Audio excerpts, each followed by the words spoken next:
Assalamualaikum warahmatullahi wabarakatuh. Selamat pagi semua. Suara saya terdengar ya. Eh, ini kelas PRD, kelas 06 betul ya?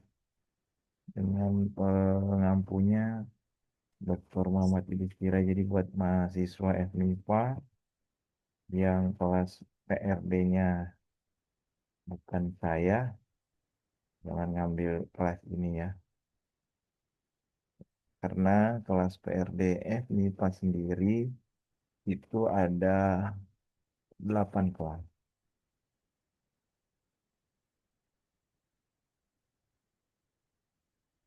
Tapi saya lihat untuk kelas saya rata semuanya adalah NIM untuk pastinya jurusan kimia ya, betul ya? Lalu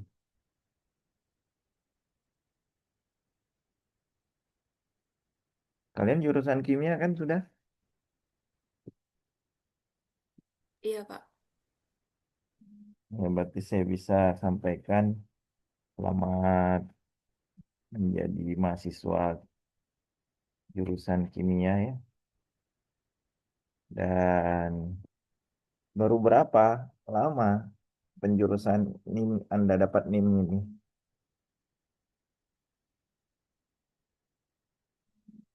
Minggu lalu ya? Atau 2 minggu lalu?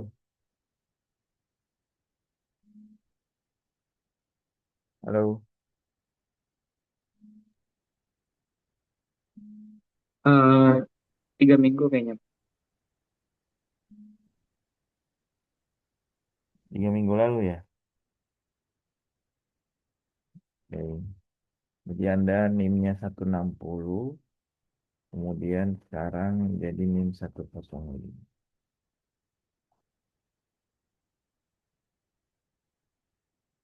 Ya.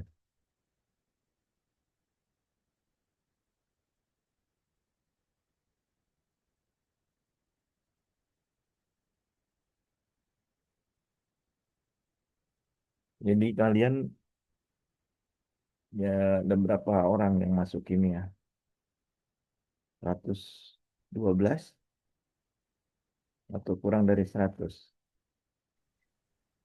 Kalau dari NIM-nya sih yang terakhir 114, Pak. Ya, karena rata-rata itu tahun lalu 100 belasan juga. Sekarang mungkin ada naik turun lah. Kalau zaman saya cuma 70-an ya, 80-an. Oke, jadi selamat kalian sudah menjadi mahasiswa kimia IPB yang dikenal nanti sampai akhir eh, perkuliahan akhir di ITB ya, perkuliahan di ITB sampai tingkat 4 dan sampai Anda menjadi alumni, Anda dikenal sebagai alumni kimia ITB kalau misalnya selesai. Bukan alumni FMIPA ya, tentunya alumni kimia karena sudah masuk ke jurusan. Kan ini udah ganti. Baik, kelas PRD itu ada 8 untuk FMIPA dan untuk kimia ada 2 kelas. Pengampunya saya dan Ibu Ainul untuk yang kimia. Sebelumnya eh, Anda sudah mungkin nanya-nanya ke kakak tingkat, ngapain aja sih PRD, kegiatannya untuk PRD seperti apa. Udah ya, kalau belum saya minta kalian cari tahu gitu ya. Karena PRD ini kuliah wajib ITB yang dimana diampu oleh dosen-dosen di jurusannya masing-masing. Kalau tahun lalu, tahun-tahun sebelumnya, kelas-kelas PRD itu dicampur. Ada astronomi, ada fisika, ada kimia, ada matematik dalam satu kelas. Sekarang khusus hanya untuk kimia. Jadi jumlah mahasiswanya juga lebih sedikit ya. Baik, Di pertemuan hari ini kita lebih banyak membahas aturan perkuliahan. Nanti kita ketemu hari Kamis, masuk ke materi ya, dan apa saja yang akan dilakukan selama 1 semester ini.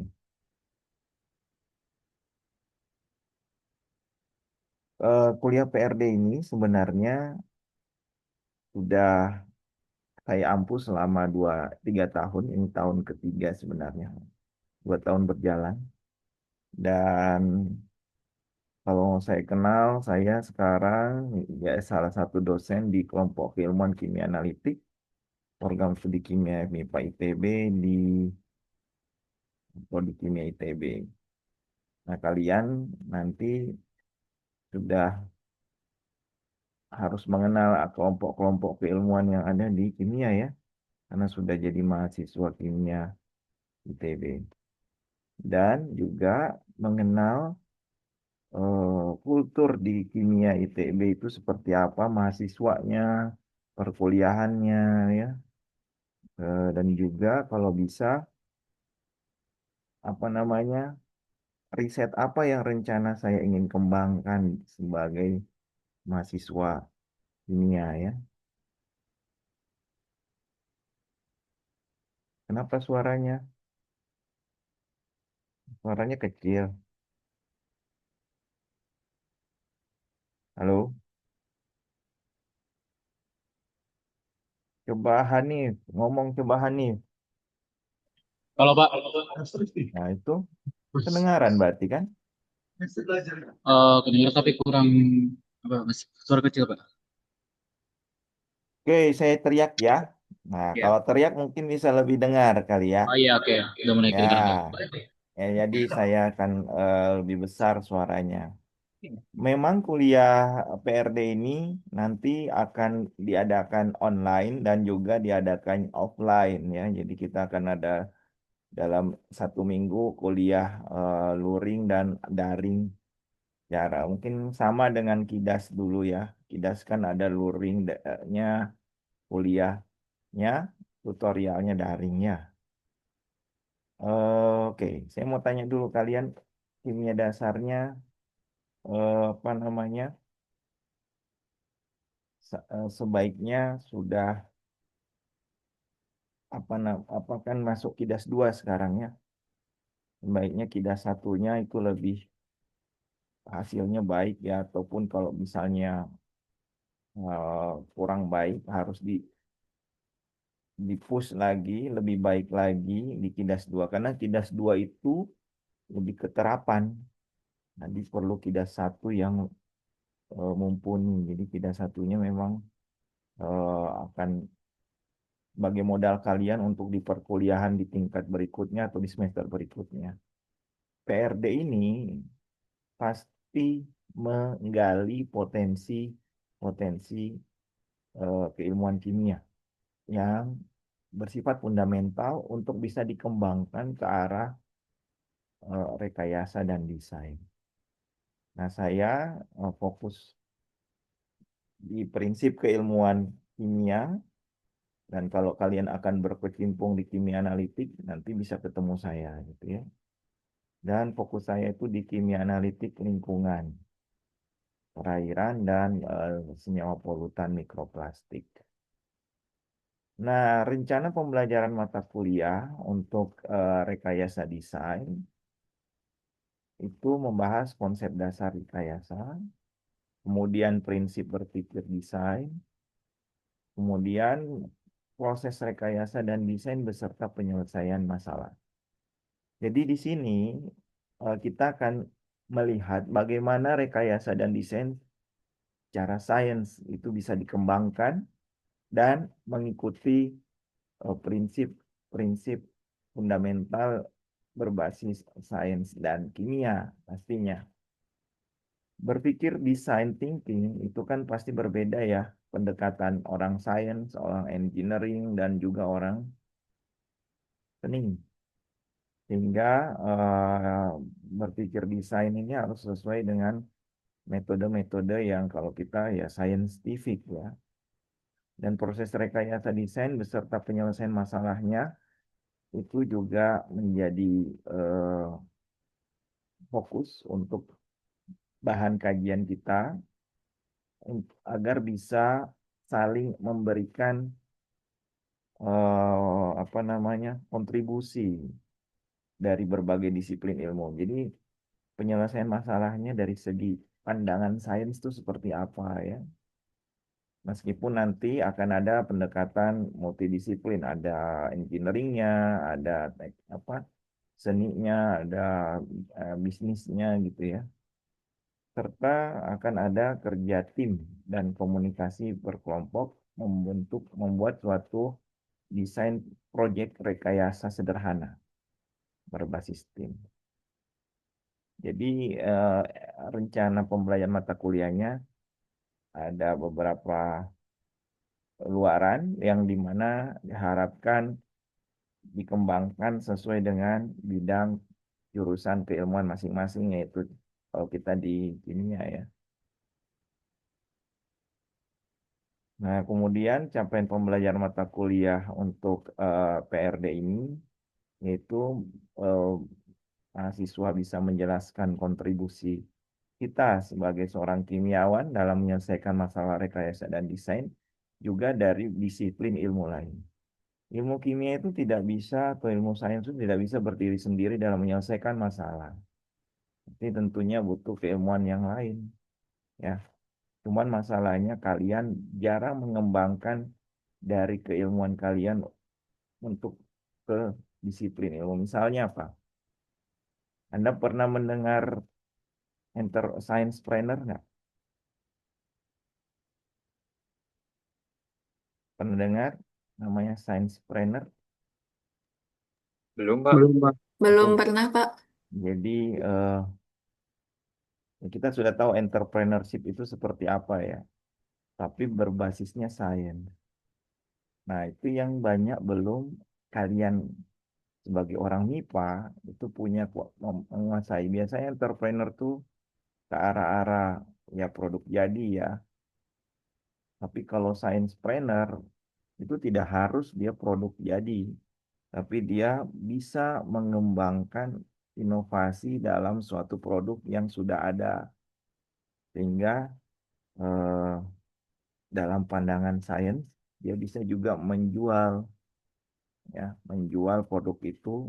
Makanya sekarang orang sains, orang MIPA, orang kimia lah, itu tidak harus dia jadi orang lab ya, tapi dia juga bisa jadi konsultan atau science trainer gitu ya. Dia membantu dari sisi apa sainsnya. Kan kalau kamu mau meyakinkan investor atau klien kan basisnya tidak harus basis ekonomi kan ya. Tidak harus promosi, diskon dan lain-lain, tapi juga pembuktian berdasarkan saintifik itu akan lebih meyakinkan orang untuk membeli produk itu. Apalagi kalau ada inovasi yang ada, karena ya sains itu apalagi kimia kita itu mainnya adalah komposisi kan ya. Mainnya adalah suatu raw material yang kita bisa modifikasi. Contoh misalnya, kenapa kalian belajar stoikiometri? Reaksi kimia apa sih stoikiometri dan reaksi kimia yang didapatkan oleh orang industri? Industri dapat apa dari stoikiometri? Kalau kalian mau belajar di industri, industri apa orang entrepreneur dapat apa kalau kita belajar dari stoikiometri? Hanya orang kimia yang tahu. Makanya kenapa stoikiometri diajarkan ke semua bidang ilmu. Misal,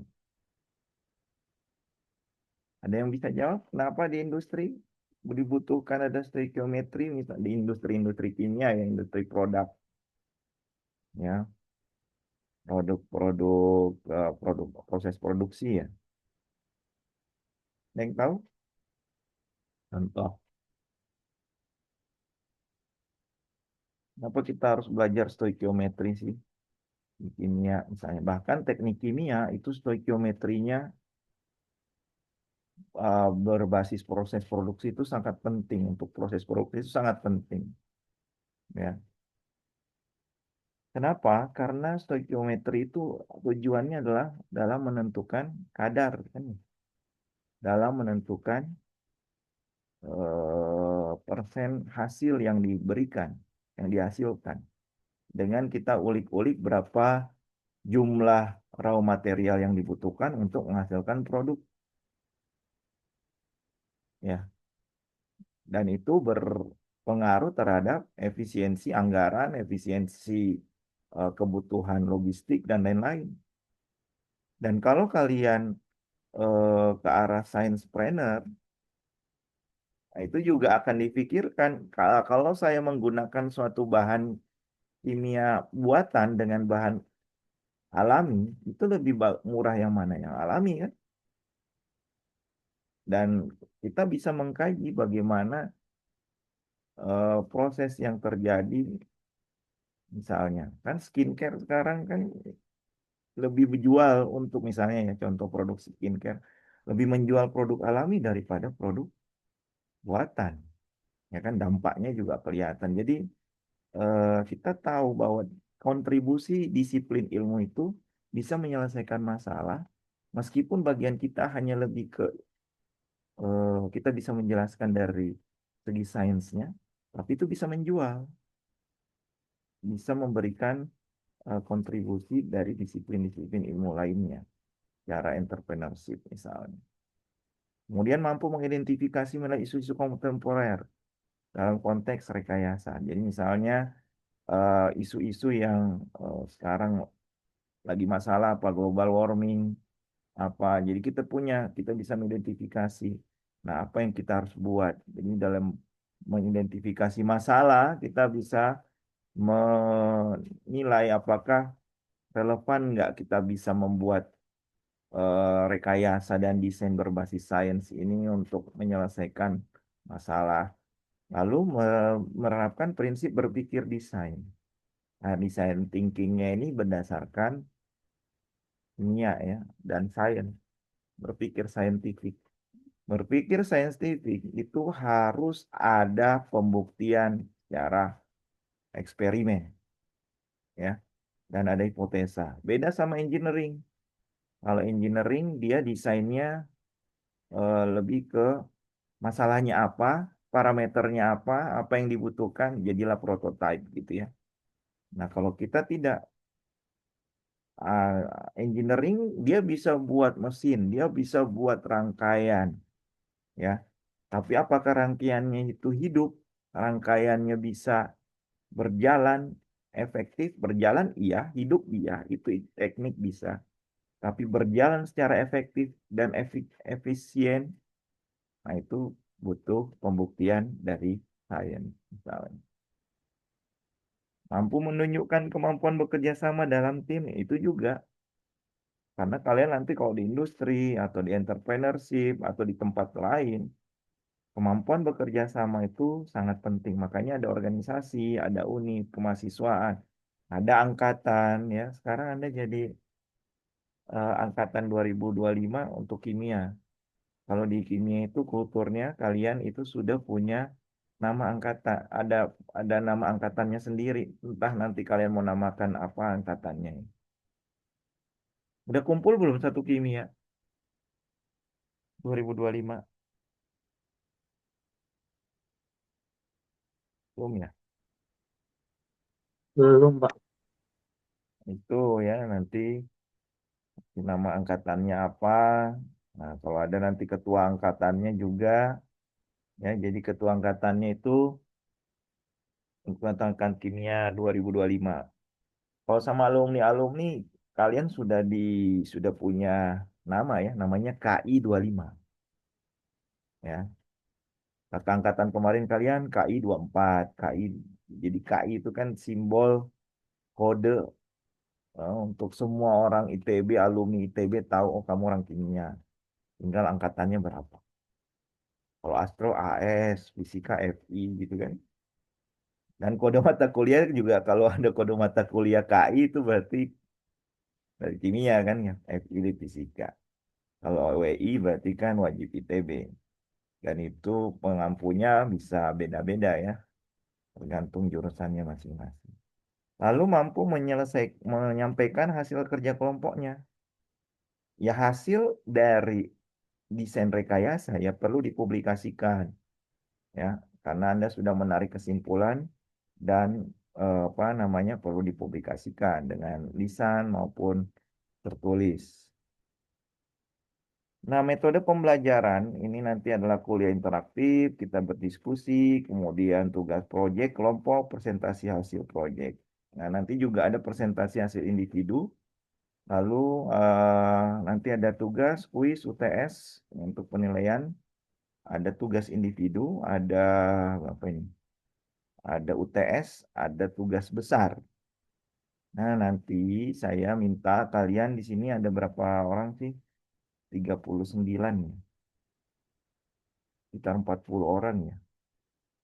Jadi bisa eh, berlima-lima lah, lima orang per kelompok untuk nanti mengerjakan tugas besar masing-masing. Ya, nanti coba hari Kamis nanti saya akan jelaskan lagi tugas besarnya apa. Nah, terus ada nanti tugas individu. Nah, tugas individu ini sebenarnya pengantar sebelum ke tugas besar gitu ya. Kenapa? Namanya merekayasa, namanya mendesain thinking, tidak bisa langsung ke hal besar dalam lingkup banyak orang.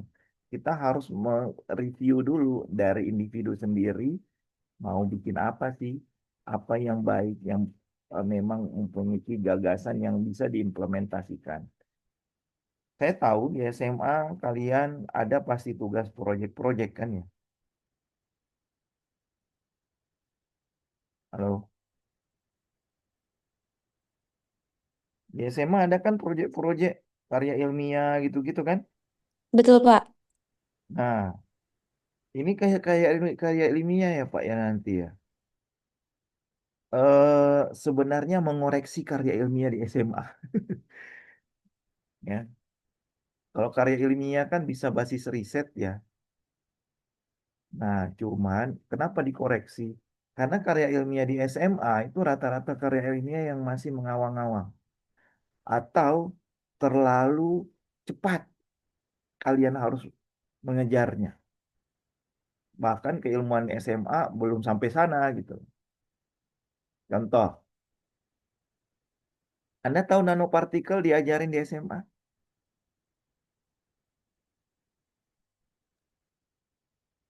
Halo, Nggak tahu. ada yang membuat mm, sintesis nanopartikel waktu karya ilmiah?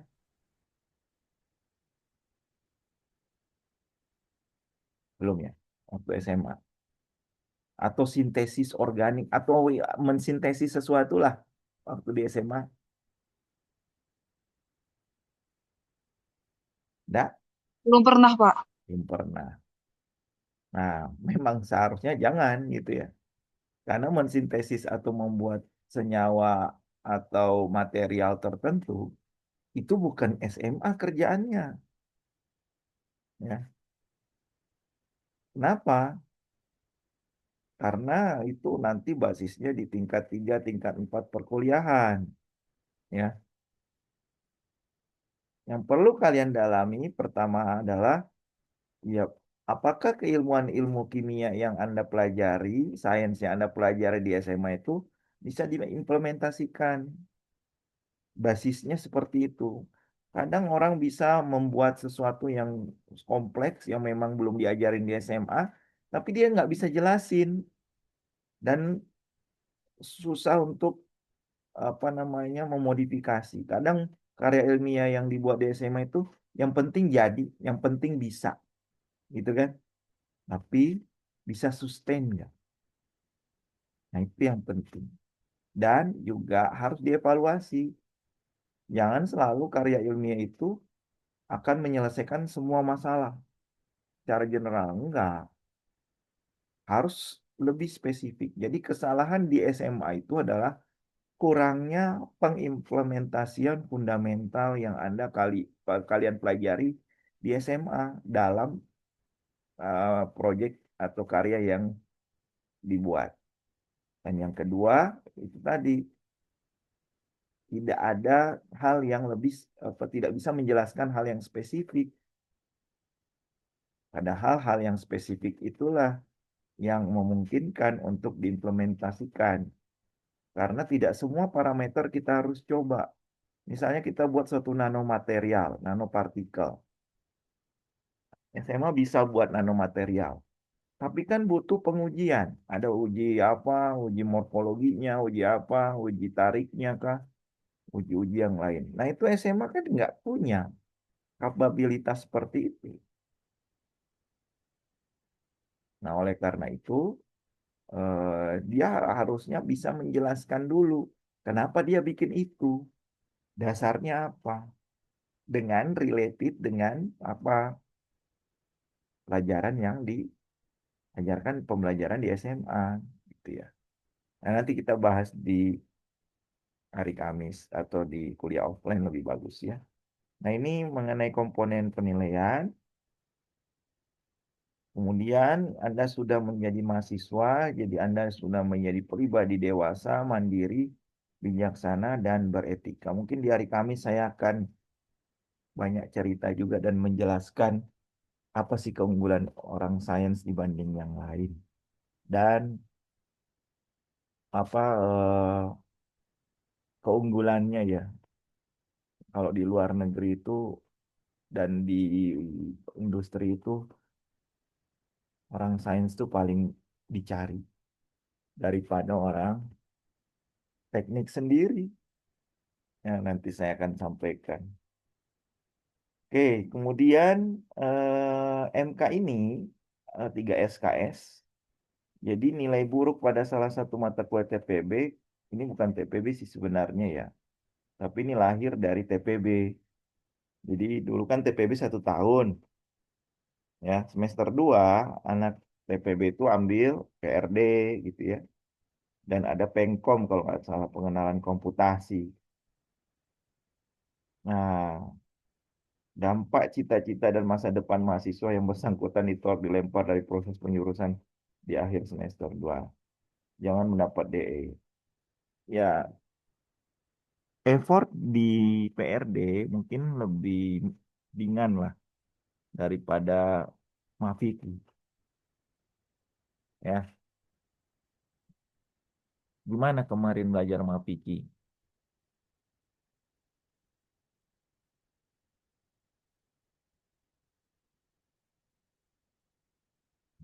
Kan kemarin kalian ada mata kuliah apa selain Mafiki? Berpikir komputasional. TTKI ada nggak? Belum ada sih, Pak. Oh, yang lain? Ada sustain juga, Pak. Sustainability juga ada, Pak.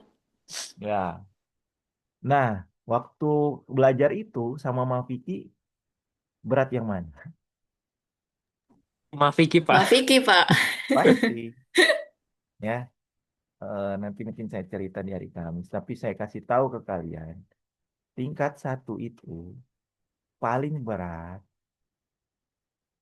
Kenapa? Paling berat dari segi kuliah.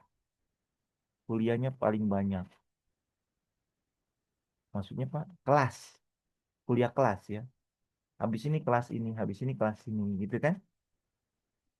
Tingkat 2 itu kalian sudah banyak dengan lab. Ada kelas, ada lab, gitu ya. Kalau yang FMIPA pasti nge-lab biasanya ya. Kalau SAPPK arsitek ada namanya, atau FSD, FSRD namanya studio. Kalau kalau tambang atau FTMD bisa ke bengkel atau ke lapangan. Jadi akan diimbangi dengan itu. Dan tingkat 2, Anda itu akan belajar dasar-dasar jurusan. Nanti ada dasar-dasar keilmuan kimia analitik, dasar-dasar organik gitu ya. Nah, tingkat 1 itu betul-betul dasar-dasar di SMA diulang kembali sebagai base untuk sebelum masuk ke jurusan. Dan tingkat 3 itu kalian sudah mulai sedikit kuliah. Kuliah akan semakin berkurang. Kelas itu akan semakin berkurang kalau kalian sudah naik tingkat sampai tingkat 4. Tingkat 4 itu sudah lab full atau mengerjakan tugas akhir kan? Benar nggak? 1 tahun kamu mengerjakan tugas akhir. Ya. Jadi semakin naik tingkat, kelas itu sudah semakin sedikit. Dan banyaknya lab. Itu ya, banyaknya mengerjakan tugas akhir atau eh, implementasi dari praktikum. Jadi sebenarnya tingkat 1 itu adalah fundamental, tingkat 2 itu fundamental jurusan, tingkat 3 itu adalah spesifik di jurusan. Kenapa? Karena kalian akan mengambil banyak mata kuliah sudah spesifik. Nanti bukan lagi kimia analitik, bukan kimia organik misalnya, tapi kimia analitik eh, forensik gitu ya. Kimia lingkungan. Nah, itu kan sudah spesifik dengan multi keilmuan kimia. Nah, lingkungan kan belajar organik juga, analitik juga, biokimia juga. Ah, nah di tingkat 4 Anda sudah mengambil tugas akhir. Jadi, kalau saya bilang, semakin naik tingkat, kamu akan menjadi pribadi yang apa namanya profesional di bidangnya dan juga lebih tough gitu ya. Karena kalian akan sendiri dari segi menyelesaikan studi. Sekarang kalian sudah makin kecil lagi skopnya karena sudah penjurusan, betul ya? Waktu FMIPA kemarin semester lalu berapa tuh orangnya? 500 ya. Kalau kalian kuliah berapa orang satu kelas?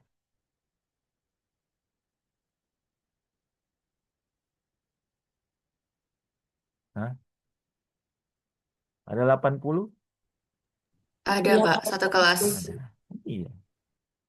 Jadi 80 sudah kelasnya besar, terus kelasnya banyak kan? Senin kamu ke kuliah ini udah terpatok gitu ya. Apa jadwalnya? Paketnya 18 SKS. Tapi SKS-nya besar-besar ya. Tingkat 4 mungkin kamu ambil tugas akhir sama kuliah pilihan aja. Kuliah pilihannya cuma 2 SKS, 2 jam. Hanya 2 jam kamu kuliah dalam 1 minggu. Contoh. Ya, jadi bisa saja tingkat 4 itu ya kamu kampus itu ya cuman kerja tugas akhir gitu atau KKN atau di lapangan. Jadi artinya saat kamu lagi kuliah besar bersama teman-teman yang banyak, memang butuh interaksi yang harusnya sangat memungkinkan untuk berinteraksi satu sama lain gitu ya. Dan belajar Mafiki itu effort pertama yang kalian harus lebih banyak dibandingkan yang lain saat di tingkat 1. Karena Mafiki juga orang lah apa belajarnya harus dengan berdiskusi ya. Dengan berdiskusi tidak bisa belajar sendiri saja apa karena pemahamannya beda-beda ya. Jadi kalau kalian nanti masuk tingkat 2 Anda akan chaos lagi. Artinya chaos dengan jurusannya seperti apa gitu kan. Saya yakin mungkin di sini tidak hanya ada yang masuk peminatan saja. Ada yang tidak masuk peminatan tapi masuk kimia ada kan? Halo, Ada, Pak. ada ya? Ya, awalnya saya mau masuk astronomi, lihat bintang-bintang. Masuknya buat larutan sekarang kan ya. Jadi apa namanya? Kalian tidak ada yang tahu karir kalian akan masuk kemana untuk yang tidak peminatan. Dan yang peminatan juga jangan berleha-leha, oh saya sudah kimia. Belum tentu ekspektasi kimia yang Anda lakukan, yang Anda inginkan sama. Mungkin bisa lebih susah atau mungkin lebih mudah. Ya, sama dengan ekspektasi saat kalian masuk. Jadi, karir Anda selama 3 tahun ke depan, 4 tahun ke depan, lebih, ya mudah-mudahan 4 tahun pas itu, apa namanya, ya sudah kalau di kimia ya jalani. Kenapa? Kalau kalian belum menerima masuk kimia sampai saat ini atau nanti sampai tingkat 2 atau sampai tingkat 3, kamu sendiri yang rugi karena ini kan sudah masuk dalam proses Anda menjadi alumni kimia ya, kimiawan ya, dididik sama akademisi. Mungkin nanti ada praktisi dari kimia, alumni kimia gitu ya. Ya, tapi kalau Anda belum belum legowo, belum merasa saya masih ingin masuk astronomi gitu ya, atau mau masuk aktuaria gitu ya, ya nggak bisa. Terus ya susah karena programnya sudah 4 tahun, Anda sudah masuk kimia, itulah karir Anda, ya dijalani. Karena kalau nggak nerima, kalian akan ini lagi, nggak mau kuliah segala macam, dan itu sudah jadi efek domino. Tingkat 3-nya juga ada masalah, tingkat 4-nya juga masalah. Ya, jadi cita-cita dan masa depan mahasiswa yang ditolak dilempar dari proses penjurusan terlalu di akhir semester 2, ya jangan jadi menjadi berdampak buruk ya untuk nanti di jurusan Anda masing-masing. Anda di jurusan Anda sekarang di kimia ya. Karena mahasiswa di ITB itu banyak yang menghilang itu di tingkat 2 dan tingkat 4. Ini sama yang saya sampaikan tadi. Kenapa di tingkat 2 banyak menghilang? Ya karena dia belum legowo, kaget gitu ya. Awalnya dia pingin masuk A, dia masuk B dan kaget. Yang namanya orang masuk lihat bintang-bintang teleskop terus misalnya masuk-masuk astronomi ya, atau sukanya main programmer, masuknya buat larutan, harus praktikum gitu ya. Nah, harus cari yang Anda suka. Nanti mata kuliahnya apa yang Anda suka di jurusan itu. Seperti itu. Dan menyukai kimia itu harus suka dulu. Jangan dipaksanya. Ini harus ada titik temunya dulu untuk mengawali kesukaan di kimia. Ya. Ada orang masuk kimia, kimia dasar 1, 2-nya ada. Tapi dia fisika dasar matematikanya ada. Dan dia harus berupaya untuk menyukai, mencari momen titik di mana dia harus menyukai bidang kimia tersebut. Ya, nah itu tantangan Anda setelah masuk jurusan kimia. Dan sekarang kenapa? Karena nanti kalau tingkat 3, tingkat 4 Anda akan jadi sendiri kan. Emang ada tugas akhir berapa orang? 114 orang sama. Ada skripsi tugas akhir sama semua.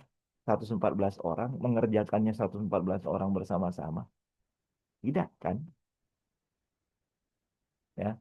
Jadi mumpung sekarang lagi bersama-sama, mengerjakannya bersama-sama, jangan merasa sendiri. Gitu ya, itu jangan, kalau misalnya coba, apalagi sekarang udah lingkupnya, skopnya udah kimia, bukan MIPA gitu ya. Seperti itu. Jadi sudah punya klaster lagi sendiri yang baru. Kemudian mahasiswa yang menghilang juga di tingkat 4. Kenapa di tingkat 4? Karena sudah nggak ada kuliah. Karena dia nggak ada kuliah, akhirnya apa? Ya, cari kerja. Ya, banyaknya kayak gitu deh. Jadi dia banyak ngasih kerja, masih cari yang lain. Ya, oke. Yang tidak apa, presensi sudah dibuka ya. Yang karena masalah, itu siapa ini? Nurul Latifah ya. Ya nanti bisa di ini absensi WA saya saja, dan kita absensi manual saja Baik, di hari Bapak. Kamis. Oke, ini udah kelihatan nggak yang saya share?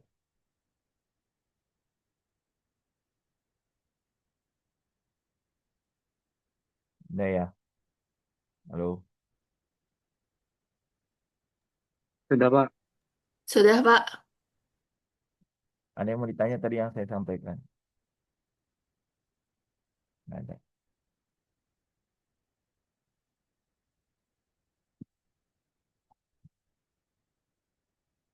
Saya nggak bisa lihat ya.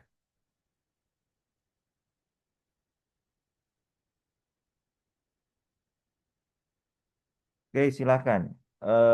Saya kita lihat aturan perkuliahan sebentar. Udah kelihatan ya.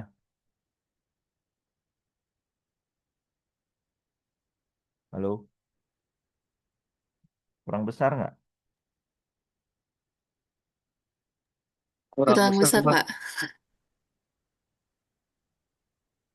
Pak. Besar sekali. Kebesar. 100% mungkin, Pak. Nah, ya. Ya, jadi kita perlu kehadiran sekurang-kurangnya 75%. Kemudian nanti eh, tadi saya sampaikan kita nggak ada ujian dua ya. Nggak ada UAS, kita hanya ada UTS dan ujian akhirnya dalam bentuk proyek besar atau tugas besar berkelompok 5 orang. Kalian bisa cari 5 orang. Kemudian ketidakhadiran mahasiswa harus disertai dengan surat keterangan sakit berupa surat sakit, kegiatan resmi, dan kegiatan keluarga. Keterlambatan kehadiran itu 15 menit. Lebih dari 15 menit maka dianggap tidak hadir. Tidak mengantisipasi kehadiran, nah itu juga nggak boleh ya. Apalagi titip absen. Jika terdapat kekeliruan catatan kehadiran pada laman 6. Terus berpakaian mungkin sama semua di ITB. Komponennya juga sudah ya. Cuman kuis tugas ini akan bentuknya beda-beda untuk di tiap kelas mungkin. Tapi untuk yang individu akan ada parameter-parameter tertentu yang jelas perjalanan perkuliahan yang jelas totalnya 35% untuk tugas individu dan 45% untuk tugas besar dan UTS 20%. Kemudian komponen penilaian tambahan dapat berupa kehadiran, catatan keaktifan, baik secara individu, tapi itu lebih ke nilai-nilai yang perbatasan ya, pertimbangan dosen dan keterlambatan pengumpulan tugas juga bisa menjadi masalah untuk mendapatkan hasil yang maksimal. Kemudian tugas yang terindikasi menjiplak, meniru langsung nol ya. Karena kan ini banyak nanti ada tugas-tugasnya dan tugas besarnya. Batas indeks itu nilai akhir 80A ke atas. Kalau kimia dasar 75 ya. Kalian sudah pertemuan kimia dasar belum? Oh, belum ya? Belum, Pak. Belum, Pak. B 70 dan E 55 ini lebih tinggi ya. Oke, kemudian nanti hari Kamis lah saya juga tanya apa. Kita ngobrol-ngobrol terkait kimia dasar. Kemudian mahasiswa tidak menggunakan perangkat komunikasi selama perkuliahan, kemudian dapat menghubungi dosen. Nanti kita akan ada asisten, asistennya angkatan 24 ya. Kimia juga. Nanti bisa menghubungi kalau ada masalah. Kemudian kanal komunikasinya ada Edunex, WA Group, ya, MS Teams. Saya nggak pilih dulu karena terlalu banyak nanti ya. Tapi kalau kita pakai ya sudah. Zoom ini sudah bagus sih, nggak usah pakai MS Teams kalau percakapan apa daring ya. Kemudian seluruh mahasiswa diharapkan membaca seksama, bertekad menaati aturan dan membangun suasana akademik yang baik. Itu pesan dari aturan perkuliahan PRD ini dari koordinator Ditsama. Nanti saya taruh di Edunex ini ya. Oke, nanti juga hari Kamis kita akan menandatangani surat pernyataan sama lah seperti yang lalu-lalu. Ada surat pernyataan yang ditandatangani. Oke, itu terkait aturan. Ada pertanyaan. Jadi effortnya tidak terlalu besar daripada Mafiki menurut saya. Eh, namun kalian harus membagi tugas. Ya, karena chaos di ITB itu sudah terpolakan deh. Saat Anda semester 1 kemarin, chaos-nya berapa kali?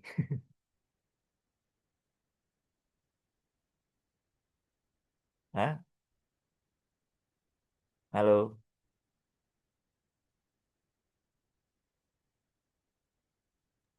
Apa nggak chaos? Bagus berarti ya. Chaos, Pak. Cukup chaos, Pak. Berkali-kali, Pak, chaosnya, Pak. Wajib itu ya. Wajib itu chaos ya. Kenapa? Dengan chaos itu kamu bisa mengevaluasi kemampuan kamu. Saya harus seperti apa dan strateginya. Itu yang nggak diajari di CDT ya. Parah itu. Saya sih harapnya CDT kan kenapa sih kalau ikut gitu kan?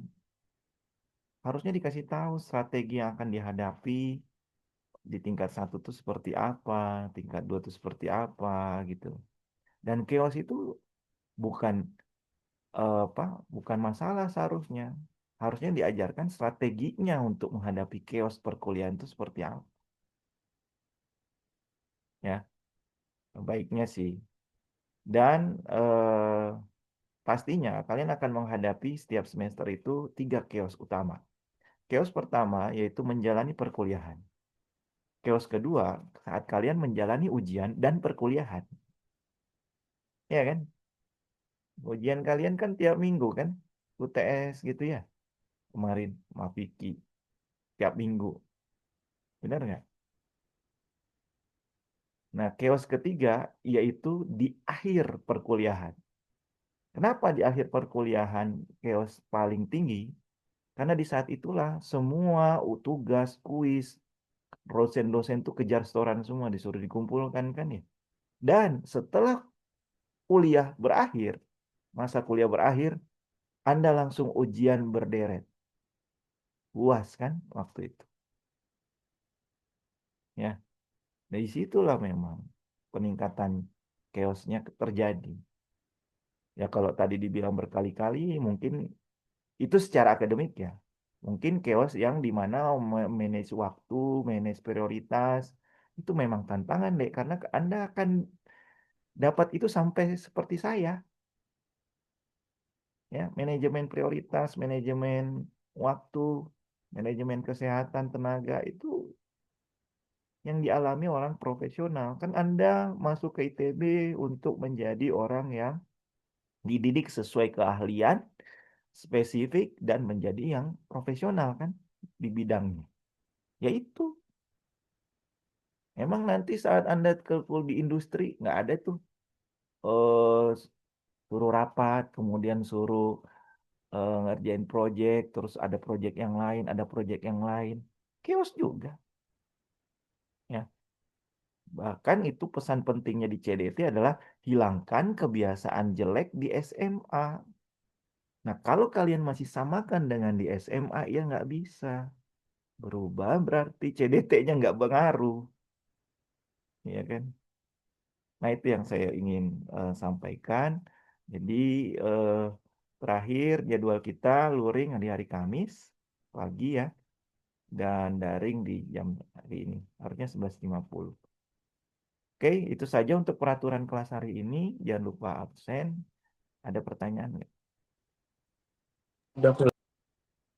Pak, izin bertanya, Pak. Ya. Untuk PPT nanti di-share di Edunext juga atau gimana, Pak? Yang ini. Ya, nanti kalau sudah selesai dijelaskan satu-satu apa semua slide-nya nanti di-share di Edunext. Oke. Makasih ya, Pak. Ya. Ada lagi?